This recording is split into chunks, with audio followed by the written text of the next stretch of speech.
Hi అండి, మీరందరూ బాగున్నారా? ఈరోజు రామ్నగర్ చేపల మార్కెట్కి వెళ్ళి పీతలు తీసుకొచ్చానండి. ఇక్కడైతే పీతలు చాలా తక్కువకే వస్తాయండి. బయట 350 ఉంటే ఇక్కడ మనకి 250కే వస్తాయన్నమాట. సో ఇలా పీతలు తీసుకొచ్చేసి క్లీన్ చేసేసానండి. సో ఇప్పుడు మనం ఈజీగా పీతల కూర ఎలా చేసుకోవాలో చెప్తానండి. చాలామందికి తినాలని ఇష్టంగా ఉంటుంది కానీ చేసుకోవడానికి చాలా కష్టం అనుకుంటారు. అలాంటి వాళ్ళకి ఈరోజు నేను ఈజీగా నేర్పించేస్తాను రండి. ముందుగా ఒక బౌల్ తీసుకుని దాంట్లో ఆయిల్ వేడయ్యాక దాంట్లో ఉల్లిపాయ పేస్ట్ వేసుకున్నామండి. ఇక్కడ పేస్ట్ ఎందుకు వేసుకుంటున్నామంటే కొంచెం గ్రేవీ థిక్గా రావడానికి అనమాట. సో మామూలుగా ఉల్లిపాయలు కట్ చేసి వేస్తే గ్రేవీ అంతా థిక్గా రాదనమాట. సో దీంట్లోనే ఇప్పుడు కట్ చేసి పెట్టుకున్న పచ్చిమిరపకాయలు వేసేసుకుందామండి.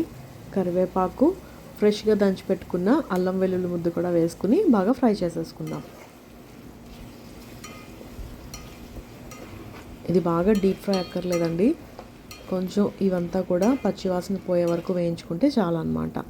దాంట్లోనే మనం ఇప్పుడు మసాలా వేసుకున్నామండి. ఇది ఏంటంటే ధనియాలు, జీలకర్ర, పెప్పర్, ఇంకా స్పైసెస్, ఇంకా పచ్చిమిర్చి వేసుకుని పేస్ట్ పట్టుకున్నామండి.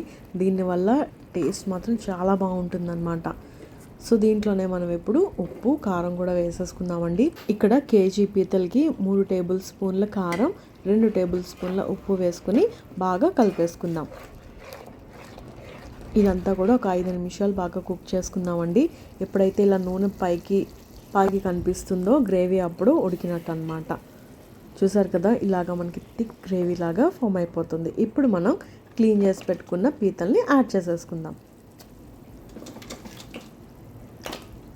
ఈ పీతలు చాలా బాగున్నాయండి. దీనికి ఫ్రెష్ కూడా చాలా బాగుందన్నమాట.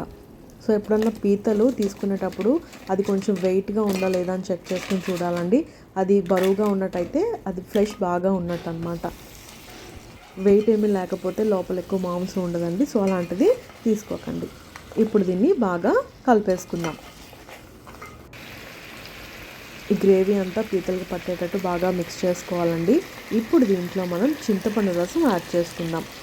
కేజీ పీతలకి ఒక ఆరెంజ్ సైజ్ అంతా చింతపండు తీసుకుని వాటర్లో వేసుకుని పెట్టుకోవాలండి. సో కొంతసేపు ఉంటే ఏమవుతుందంటే ఇదంతా బాగా మిక్స్ చేసుకున్నప్పుడు మనకి చింతపండు రసం అనేది బాగా వస్తుందన్నమాట. సో ఇలాగా చింతపండు రసం అనేది మనం తీసుకున్నామండి. సో ఇప్పుడు దీన్ని మనం పీతల్లోకి యాడ్ చేసేసుకుందాం. ఇప్పుడు గ్రేవీ అంతా కూడా పీతలకు బాగా పట్టేసింది కదా, దీంట్లో మనం ఇప్పుడు చింతపండు రసం యాడ్ చేసేసుకుందాం.